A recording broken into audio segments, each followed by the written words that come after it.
चलिए, हेलो बच्चों, good morning, good afternoon, good evening and good night. ये आपके लिए आपके समय के अनुसार। चलिए, पीछे हम लोग पढ़े थे, कुछ क्वेश्चंस देखे थे जो कि आपका टॉर्क, वर्क डन पे बेस्ड था।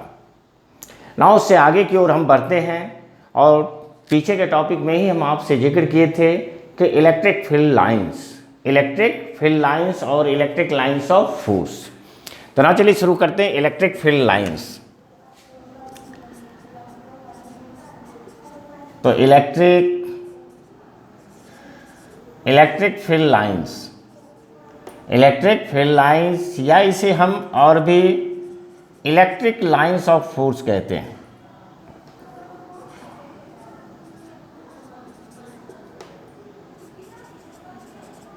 क्लियर? तो ये आपका हुआ विद्युत क्षेत्रीय रेखाएं, विद्युत क्षेत्रीय रेखाएं, या इसे हम लोग कहते हैं विद्युतीय बल रेखाएं। विद्युतीय बल रेखाएं, क्लियर? तो ये आपका है क्या?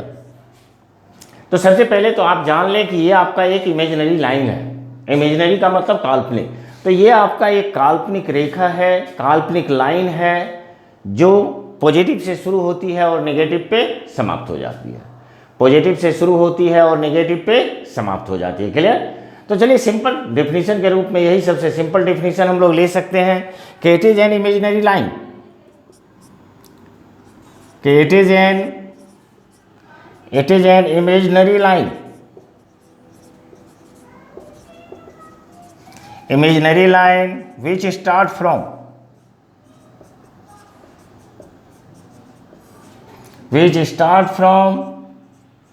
positive charge and end at negative charge। Clear? कहने का मतलब हुआ कि यह एक काल्पनिक रेखा है, काल्पनिक रेखा है जो धन आवेश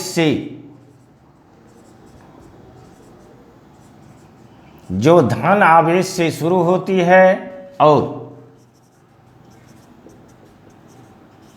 ऋण आवेश पर समाप्त हो जाती है। क्लियर? तो ये आपका हो गया इलेक्ट्रिक फील्ड लाइंस। क्लियर? अब बात ये आती है कि जैसे आप अभी देखें कि हम लोग बात किए कि ये पॉजिटिव से शुरू होती है और नेगेटिव पे समाप्त होती है।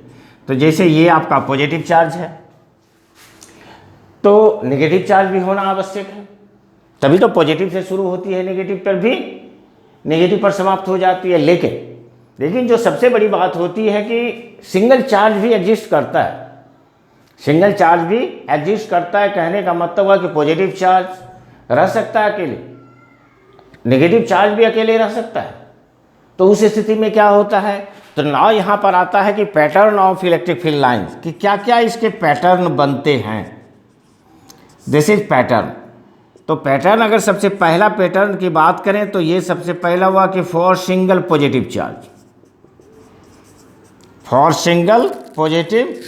कि अगर मान लें कि सिर्फ सिंगल पॉजिटिव चार्ज है, कि जैसे आप देखें यहाँ पर ये आपका पॉजिटिव चार्ज है, और तो अगर ये पॉजिटिव चार्ज है तो ये उस पॉइंट से शुरू होती है और इन्फिनिटी तक चली जाती है। तो इस तरीके से हम इसके पैटर्न को दिखा देंगे कि ये आपका हुआ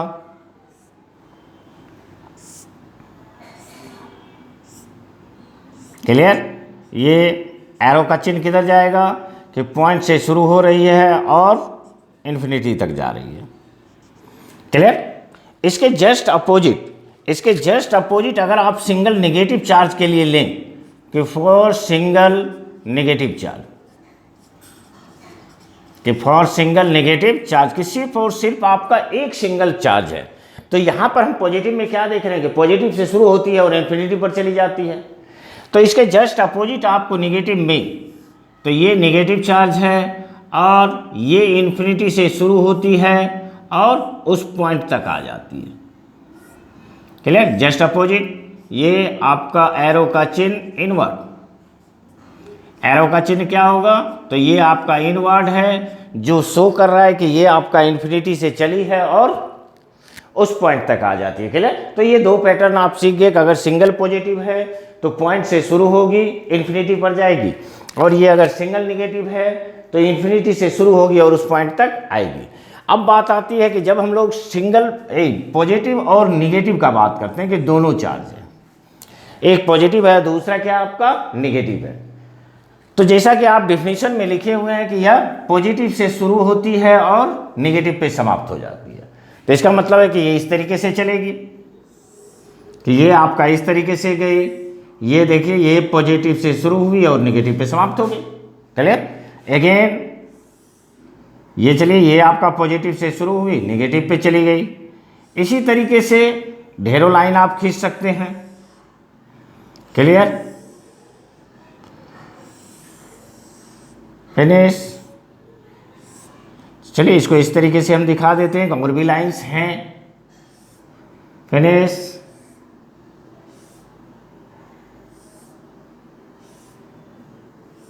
बाकी आपको काउंटिंग के बारे में नहीं सोचनी है, कितने भी लाइन आप डाल सकते हैं। क्लियर।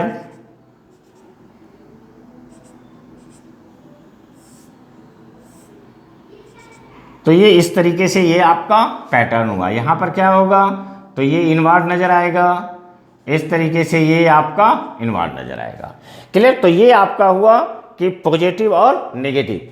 तो इस पैटर्न को हम क्या नाम देंगे, तो ये आपका तीसरा पैटर्न है फॉर पॉजिटिव एंड नेगेटिव, कि अगर आपको एक पॉजिटिव है और एक नेगेटिव है तो इलेक्ट्रिक फील्ड लाइंस का पैटर्न कैसा होता है, तो ये पॉजिटिव से शुरू होती है और नेगेटिव पे समाप्त हो जाती है। चलिए प्लीज आप इसको तब तक राइट करें, मैं इंक देता हूं।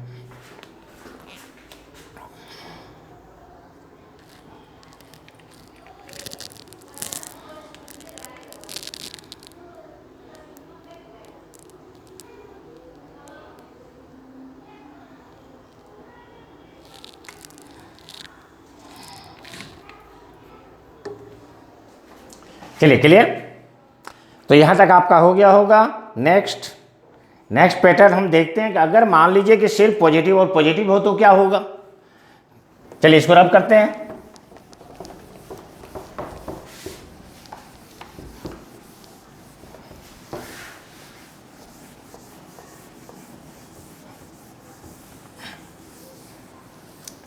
तो नेक्स्ट पैटर्न आपका बनता है कि 4 number for positive and positive, कि अगर दो पॉजिटिव चार्ज हैं तो कैसा पैटर्न होगा। जैसे आप देखें यहाँ पर, तो ये आपका पॉजिटिव हुआ, अगेन ये पॉजिटिव। अब जैसा कि आप पहले से जान रहे हैं उसके अनुसार होना क्या चाहिए कि ये आपका पॉजिटिव से निकलती है और इन्फिनिटी पर जाती है।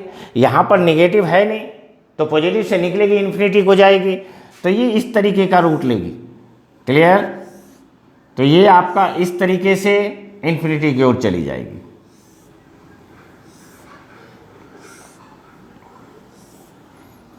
इधर भी सेम।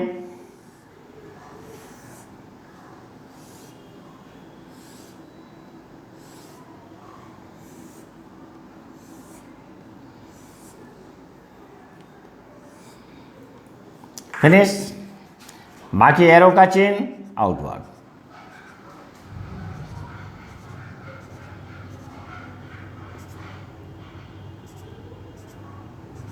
तो ये जो पैटर्न हमें प्राप्त हुआ, ये पैटर्न आपका किसका है, positive positive. Clear.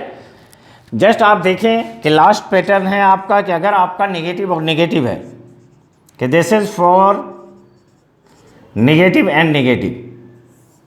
Negative and negative कहने का मतलब हुआ कि ये आपका एक नेगेटिव चार्ज हुआ, फिर आपका ये दूसरा नेगेटिव चार्ज है। अंतर कहाँ पर होगा, तो पैटर्न तो वैसा ही रहेगा, सिर्फ एरो बदल जाएगा, एरो इनवर्ड हो जाएगा। तो ये आपका इस तरीके से जाएगा। क्लियर।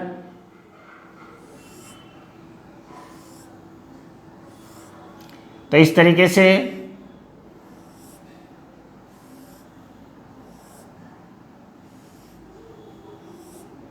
और ये जो एरो का चिन्ह होगा और ये इनवर्ड हो जाएगा।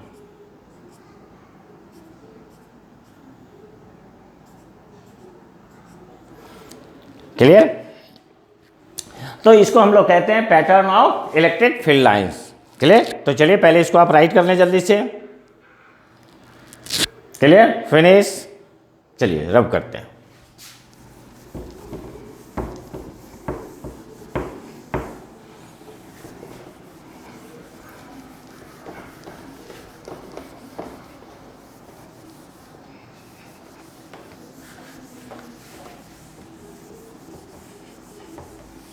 ना आता है कि properties of electric field lines की, इसके क्या क्या प्रॉपर्टीज हैं। तो चलिए ये हो गया आपका properties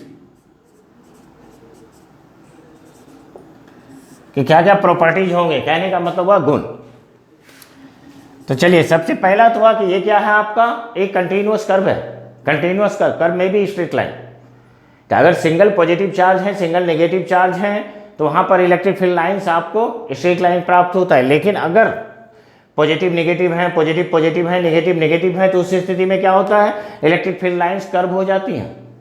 electric field lines curve हो जाती हैं। तो ये आपका हो गया कि it is a continuous, it is a continuous curve, it is a continuous curve which start from which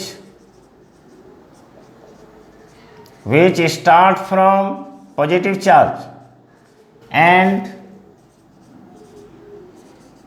in that negative charge। Clear? कि यह एक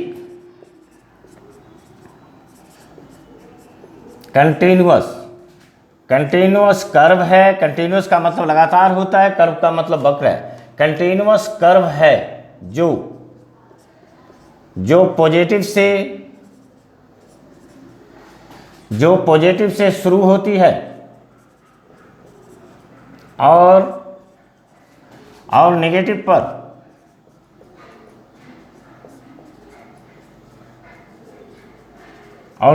पर समाप्त हो जाती है। Clear?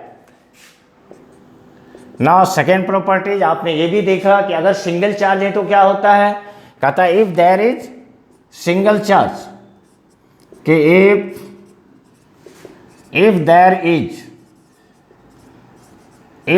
is single charge, it may start or end at infinity। कहता है यदि एकल आवेश है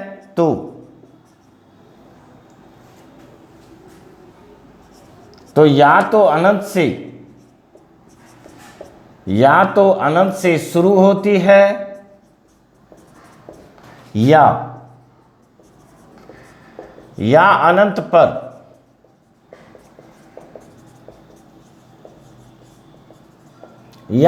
पर समाप्त हो जाती है। क्लियर? तो ये दो। तीसरा पॉइंट आप देख सकते हैं जो कि आपका महत्वपूर्ण पॉइंट है, कहता है at any point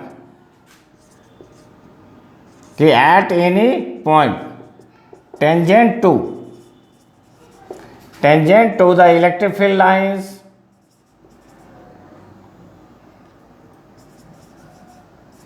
tangent to the electric field lines gives direction of electric field, gives direction of electric field।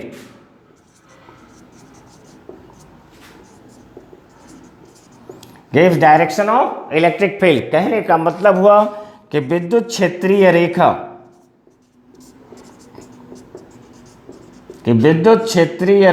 के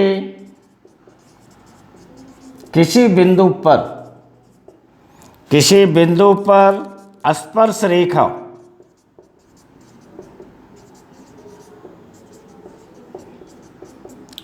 रेखा खींचने पर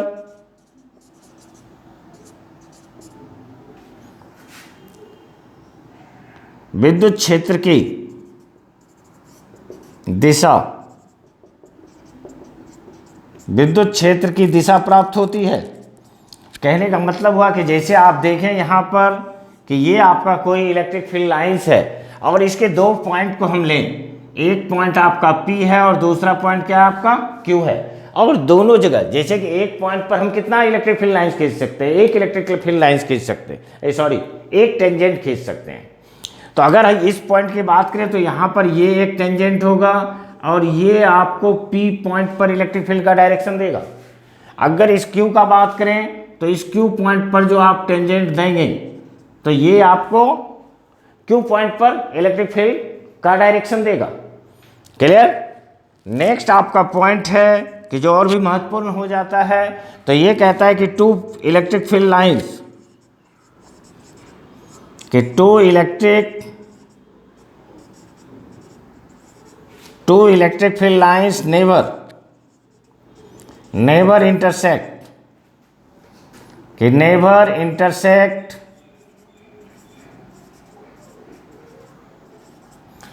इंटरसेक्ट ईच अदर, मतलब दो विद्युत क्षेत्रीय रेखाएं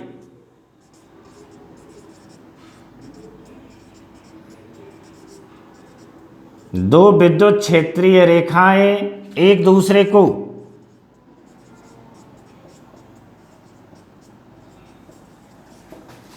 दूसरे को नहीं काटती हैं। तो ये बार बार क्वेश्चन पूछा भी जाता है, क्यों? कि आखिर दो विद्युत क्षेत्रीय रेखाएं एक दूसरे को नहीं काटती है, क्यों? वह तो जैसा कि आप देख रहे हैं कि अगर मान लें कि जैसे आप देखें यहाँ पर कि टू इलेक्ट्रिक फील्ड लाइंस है और यहाँ पर इसने कट कर दिया, तो इस पॉइंट को जब इसने P पॉइंट पर कट किया तो इसका मतलब है कि इस जगह आप देखें यहाँ से इस रेखा के लिए ये टेंजेंट, इस रेखा के लिए ये टेंजेंट। इसका मतलब क्या हुआ? इसका मतलब हुआ कि एक ही पॉइंट पर हमें दो इलेक्ट्रिक फील्ड का डायरेक्शन प्राप्त होता है, जो कि फिजिकली संभव नहीं है। इसलिए two electric field lines can not intersect each other. Clear? बात समझ गए होंगे। बाकी अगर लिखना चाहें तो इसको आप लिख भी सकते हैं कि because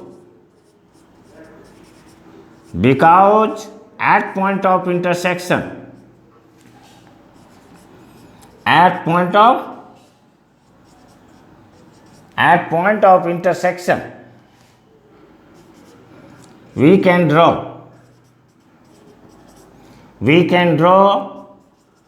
two tangent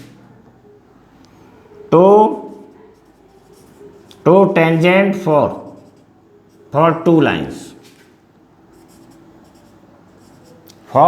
two lines. Therefore,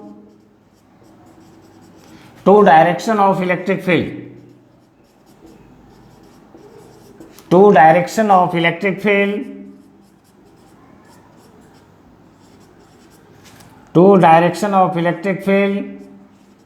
is obtained at same point.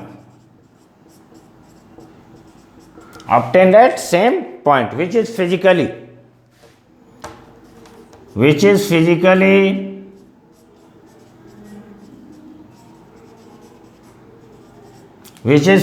not possible.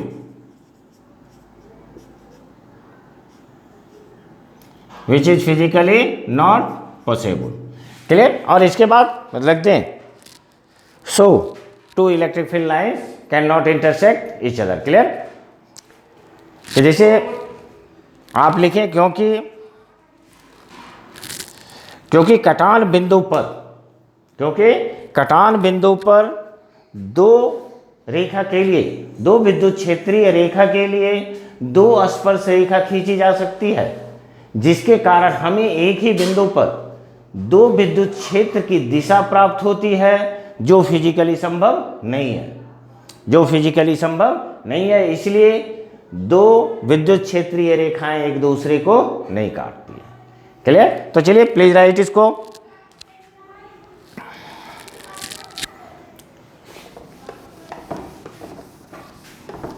चलिए इसको रब कर देते हैं।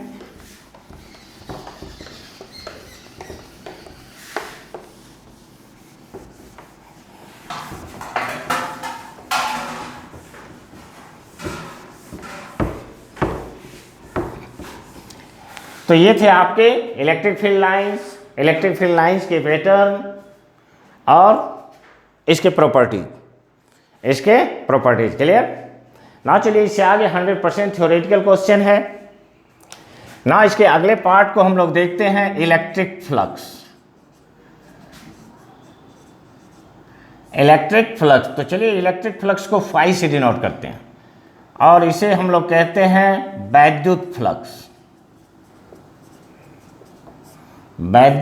Flux clear. तो ये कहता है किसी भी एरिया से, कि जैसे आप यहां पर देखें तो ये हम एक एरिया ले रहे हैं क्लियर। तो ये आपका एरिया है और इस एरिया पर हम एक स्मॉल छोटा एरिया लेते हैं जिसे हम वेक्टर के रूप में कंसीडर करेंगे, एरिया वेक्टर। तो एरिया वेक्टर किधर होता है कि जिस प्लेन में रखा हुआ है उसके नॉर्मल। अगर आप देखें तो इसका एरिया वेक्टर, तो ये एरिया वेक्टर इस तरीके से आएगा ds, और ये तो ये आपका है इलेक्ट्रिक फील्ड क्लियर। तो ये कहता है कि the total number of electric field lines passing through an area, किसी भी क्षेत्रफल से जितनी इलेक्ट्रिक फील्ड लाइंस पास करती हैं उसे इलेक्ट्रिक फ्लक्स कहते हैं। कि the total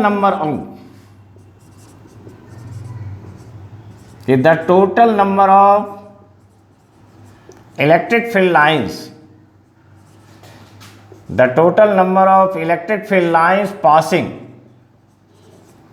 passing through an area is called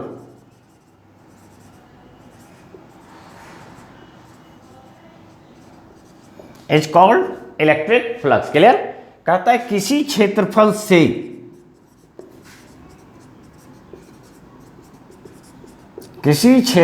से गुजरने वाली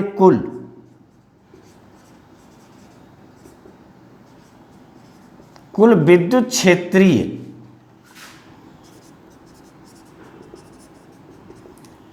क्षेत्रीय रेखाओं की संख्या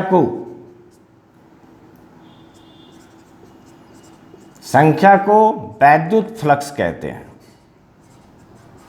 इसे हम लोग क्या कहते हैं? वैद्युत फ्लक्स कहते हैं क्लियर। ना देखिए यहां पर कि अगर हम लोग इसमें मान लें कि लेट ई क्या है आपका, तो ई इलेक्ट्रिक फील्ड है। ये क्या है? इलेक्ट्रिक फील्ड मतलब विद्युत क्षेत्र। नाउ ds हम ले लेते हैं, तो ds आपका हो गया एरिया।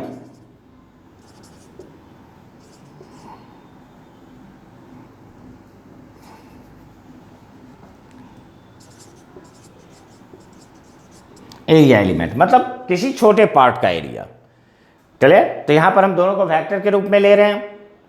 और थीटा, कि अगर हम लोग थीटा मान लें तो थीटा आपका हो जाएगा this is angle between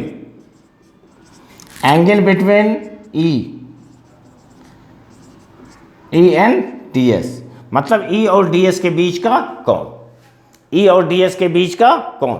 just इसको आप इस रूप में समझ सकते हैं कि जैसे आप देखें यहां पर ये आपका एरिया बना,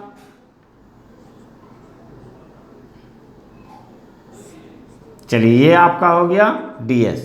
और यहां पर हम क्या करते हैं कि इस इलेक्ट्रिक फील्ड के डायरेक्शन को थोड़ा बदल देते हैं। तो ये आपका हो गया डायरेक्शन ऑफ इलेक्ट्रिक फील्ड, और ये एंगल कितना हो गया?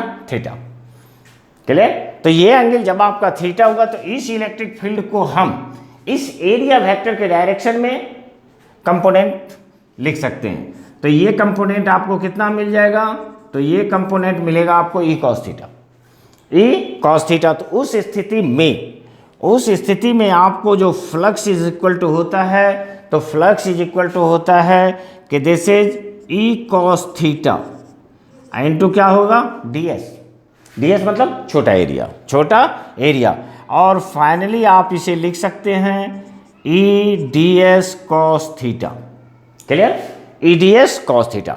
अब आप देखिए, आप एक चीज पढ़े हुए हैं कि a डॉट b, तो तो जब हम डॉट प्रोडक्ट लेते हैं तो डॉट प्रोडक्ट क्या होता है, कॉस थीटा, ये भी कॉस थीटा।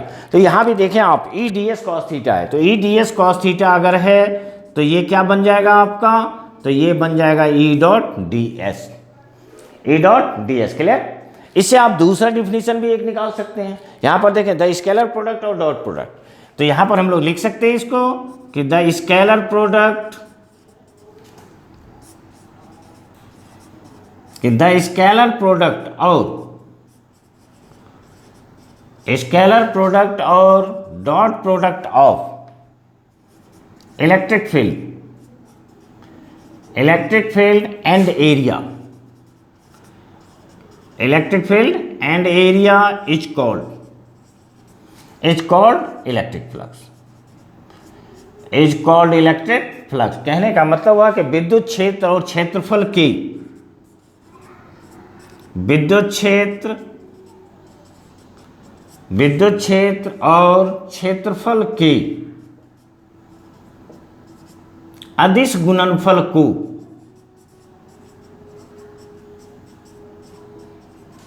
अदिश गुणनफल को वैद्युत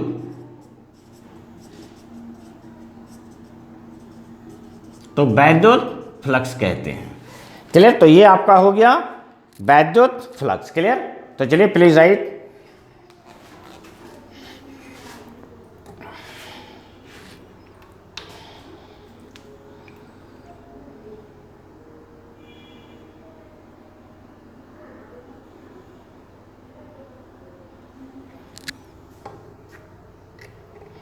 क्लियर। चलिए यहां तक हम इसे रब करते हैं। तो ये हुआ आपका इलेक्ट्रिक फ्लक्स।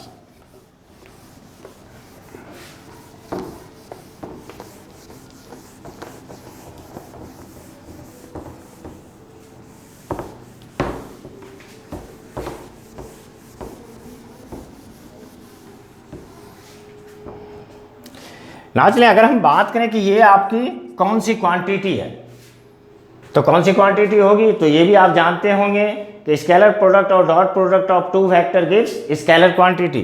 तो ये आपकी कौन सी क्वांटिटी है, तो ये आपकी स्केलर क्वांटिटी है।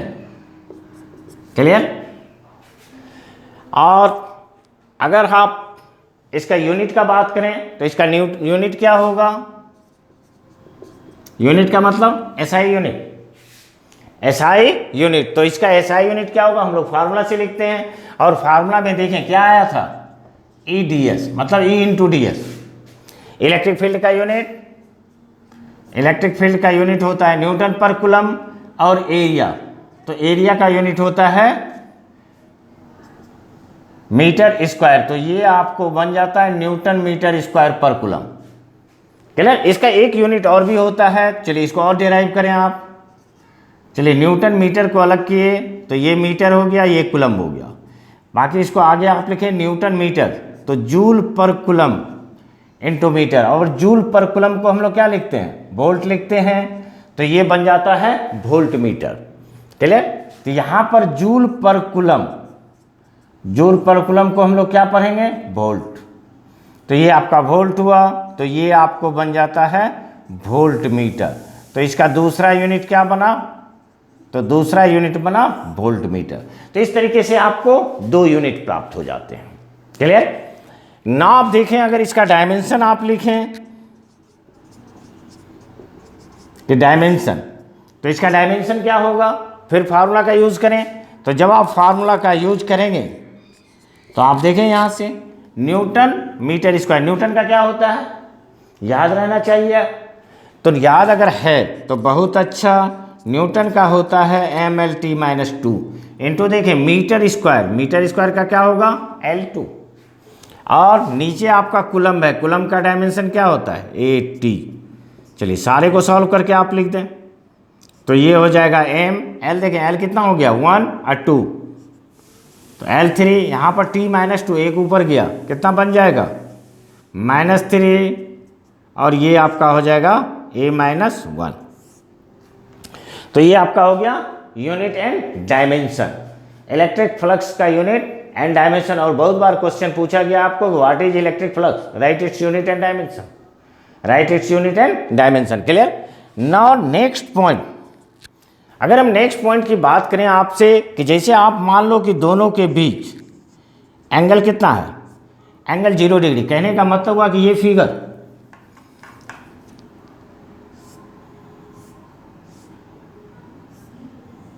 चलिए ये आपका कोई एरिया दिया हुआ है और इस तरीके से ये हमने एलिमेंट लिया तो ये ds हो गया। और इलेक्ट्रिक फील्ड जो है कि electric field with same direction, तो इस तरीके से अगर ये दोनों एक ही डायरेक्शन में है तो एंगल कितना बन रहा है, एंगल आपको बन रहा है 0 डिग्री।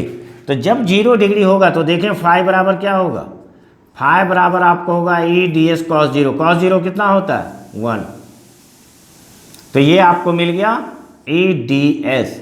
तो ये वैल्यू क्या है, पॉजिटिव है, ये वैल्यू पॉजिटिव है। और एक तरीके से आप बात करें तो ये मैक्सिमम भी है किसी एरिया के लिए। क्लियर ना। अगर इसके बाद वाला पॉइंट को आप देखें, अगर हम लोग बात करें कि at theta is equal to 90 degree, कि अगर ये 90 डिग्री होता है तो 90 डिग्री अगर होगा तो क्या होगा, तो 90 डिग्री अगर होता है तो उस स्थिति में आपका ये फिगर ड्रॉ होगा, ये आपको एरिया हुआ, दिस वन वेक्टर ds, और इलेक्ट्रिक फील्ड इस डायरेक्शन में है। क्लियर, इलेक्ट्रिक फील्ड इस डायरेक्शन में है। तो यहाँ पर ये आपको फाई इक्वल टू होगा ई डी एस कॉस 90 और it is 0, it is 0। Clear. तो चलिए यहाँ तक, अभी ये लास्ट नहीं हुआ है, इसके आगे के कुछ पॉइंट्स और इस पर बेस्ड न्यूमेरिकल हम नेक्स्ट क्लास में आपके साथ डील करेंगे। मतलब numerical based on electric flux, numericals based on electric flux. Clear. तब तक अच्छी तरीके से पढ़ाई करते रहें, खुश रहें, मन लगा के पढ़ें, लिखें, नोट्स तैयार करें और मेरे लिए लाइक करें, शेयर करें, सब्सक्राइब करें। फिर नेक्स्ट में मिलते हैं, तब तक के लिए थैंक यू।